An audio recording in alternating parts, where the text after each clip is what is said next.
Dahil mo nang binili ah. Kinakabahan ako. Ikaw po ang bubayad lahat.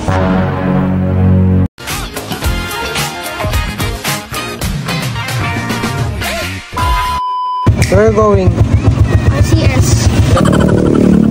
Hi guys! For today's video, samahan nyo nga kaming mag-grocery dito sa bagong bukas na RCS sa Urdaneta City. Nag-open nga pala itong RCS nung nakaraang September 27 pero ngayon nga lang kami pumunta para mag-grocery dahil sobrang daming tao nung kakabukas lang nito. At eto nga guys, sinanong napa-appear na lang sa akin dahil tuwang-tuwa nga siya dahil yung pushcart niya ay paldo-paldo na naman. Ano mo nang binili ah?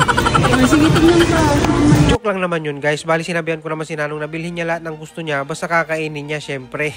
Mahirap naman yung guys, yung kuha siya ng kuha ng bibilhin niya tapos hindi rin naman niya kakainin. Maaabutan lang ng expiration date. Kinakabahan ako ah. Ikaw po ang magbubayad lahat.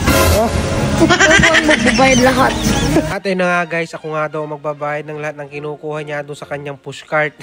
Meron nga din pala sila dito mga promo items sa RCS tulad na nga lang nitong hawak ko na buy 2 save 15 pesos. At tingnan nyo naman guys yung kanilang chiller at freezer. Napaka-organized, napakalinis. Talagang gaganahan kang mag-grocery. Meron nga din pala sila dito mga imported products tulad na nga lang nitong mga Korean noodles. At syempre hindi mawawala dyan yung kanilang fresh fruits and vegetables tulad na nga lang nitong durian. Na siguro nung bata ako, binato ako ng durian dahil tingnan nyo naman yung mukha ko, sobrang dami ng butas.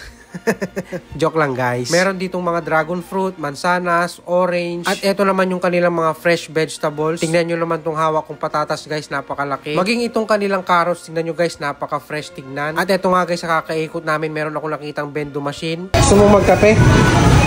Gusto mong magkape? Ayan o. You want coffee? No. No. Isa lang? Actually guys, hindi ko in-expect na free nga yung coffee dyan sa may bendo machine. At lumapit nga si madam at sinabi nga niya na libre nga lang daw yung... Galing naman, may pa-free coffee si RCS. Yes po. May ano pa, coffee table. Oh, may coffee table pa.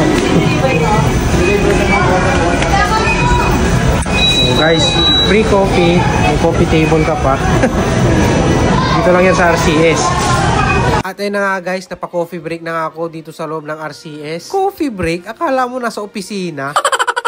Isa pang kinatuwa ko nung pagpasok ko dito sa RCS, malamig siya guys. Tapos ang isa pang maganda ay malinis at organized yung mga stocks nila. Pagdating sa kanilang counters, meron silang 9 lanes na tumatanggap ng cash at credit cards. At syempre, hindi mawawala dyan yung kanilang express lane kung konti lang yung binili ninyo. Charge. Charge? Ano ibig sabihin? Charge ka ng cellphone. Ito talaga si Nanong kung ano lang iniisip. At eto na nga, kami na nga yung next in line para magbayad na talagang kinakabahan ako sa mga oras na to.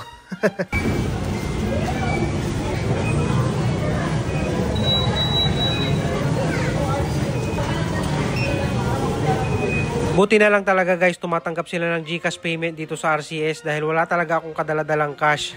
At eto nga, pagkatapos nga naming magbayad, niyaya ko sila dito sa second floor para silipin kung ano nga yung mga pwede ninyong mabili pag umakyat kayo dito sa second floor ng RCS Supermarket. At eto nga si Nanong, unang bumungad sa kanya yung toy section kaya talagang dito siya agad pumunta. Meron nga din pala kayo dito mga mabibiling mga smart TV, mga portable speakers na perfect gamitin ito sa mga outdoor events. Available din dito yung mga electric kettle, mga rice cooker at electric stove. Meron ding mga damit na pwede ninyong pangregalo. At kung sakaling sobrang init na ng ulo mo dahil sa issue ng flood control, check mo itong mga electric pa nila dito at mga aircon. Meron din sila dito mga branded na mga washing machine na perfect pangregalo kay misis. Meron ding mga gamit ditong pang baby tulad na nga lang nitong mga milk bottle. At kung masipag ka namang maglinis, ang dami dito mabibiling walis at dustpan. At kung sakaling pinoproblema mo, ireregalo mo sa kasal, ito napakadaming baso at tasa, maging mga babasaging pinggan meron dito. Meron din silang mga available na school supplies dito guys tulad ng mga notebook at mga ballpen, takore at mga sandok. Meron kayong mahanap dito sa second floor ng RCS. Siya pala, nice kong i-shoutout si Sir Dongski na bumili sa akin ng helmet at nasalubong ko nga dito sa RCS. At ayun na nga guys, thank you for shopping, sabi nga ni RCS. At syempre, salamat din sa pagsama ninyo dito sa ating mini vlog. Maraming